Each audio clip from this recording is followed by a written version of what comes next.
सिखावतानी जवाना ज्ञान लीजिए। मैडम जी, मैंने 3 इडियट मूवी में देखा कि हीरो बोल रहा था जहाँ से ज्ञान मिले वहीं ज्ञान बटोर लेना चाहिए। तो हम आपसे ज्ञान लेने के लिए आ गए क्योंकि हम भी एक इडियट हैं। तेरा ध्यान किधर है? ब्लैक बोर्ड इधर है। मैडम, हमारा ध्यान बिल्कुल ही ब्लैक बोर्ड पर है। आप पढ़ाना क्या चाहती हैं वो पढ़ाइए ना। बिल्कुल।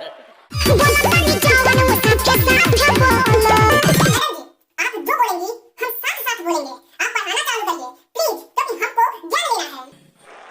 बिल्कुल। आ ई उ ओ अंग आ आ आ। मैडम जी, अगर आपका कोई वीडियो देख ले उसे लीलोनी का वीडियो देखना भूल जाएगा, मगर हमको भी भोजपुरी का वीडियो देखने में आनंद आएगा क्योंकि आपका भोजपुरी सामने आ रहा है, मतलब मजा आएगा, बिल्कुल ही मजा। ए मैडम, ये रात वाला मात्रा काहे पढ़ा रही हैं?